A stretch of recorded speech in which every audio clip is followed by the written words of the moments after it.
saunaa. Siellä suomalainen uusi elämä syntyy, sairaat hoidetaan ja vainajat pestään. Hillikkää hetkeksi kiireenne, huolenne, nuo valitut puolenne. Kädet pois puuskasta, ei taskuun! Ja rouva, ota käyttöön ne kauniit kätöset. Koirat on ihan kivoja, mutta korjaa sen jätöksen. Tässä olen päivystänyt vuodesta 1833. Kuunnellut, katsellut, tarkkaillut. Ja mitä te olette tehneet, miehet etenkin? Urinoineet seinäni joka ikisen puhun. Nyt riittää! Olisiko se naisten vuoro nyt?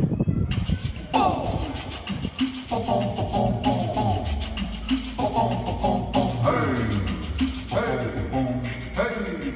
Det var 1833 ja muistan sen päivän kuin eiliseen. Kaupungin kaipo huvin asettui jaloilleen, kun tää engelin luomus nousi jaloilleen. Tarjosi salonkin tanssi, kuten Wiener-valssi ja Karelian Sibeliuksen ritarin marssi. Lumieri-pelekset tuli ja täytti tupaa, näyttäen ensimmäistä elävää kuvaa. Täällä juhlittiin, tanssittiin, syötiin, juotiin ja sitäkin tehtiin. Sitten te saavat tuolle kaupungin talo, sitten sisällä palo, kulttuurin mieletön valo. Ja tuo hehku jatkuu kun kaivannon ketju, sukupolvien ajan kivi ja kapalettu.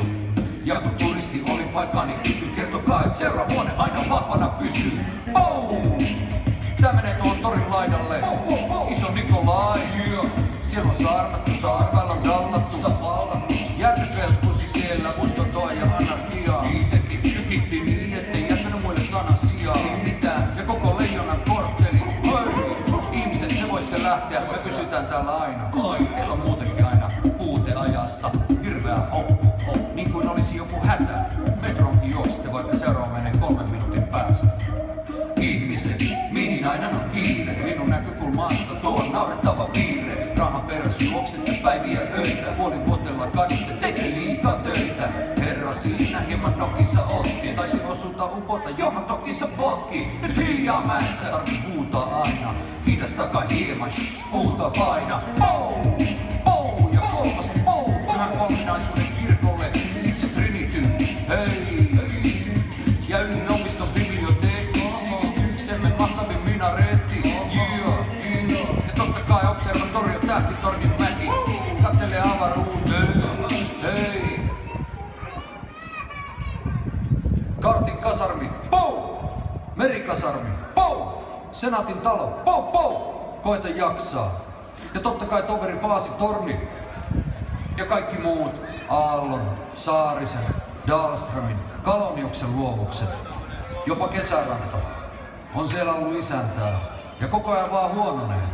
Ja näemmä kun valta horjuu, se kiristää otettaan, niin kuin eräs viisas teistä sanoi. Ja lopuksi vielä tonne maalle, landelle, Kuopion Lyseo. Mitä veli? Ei ole synti olla savolainen, mutta onhan se suuri häpeä. Ja lopuksi isä Engelin sanoin, Auf Wiedersehen.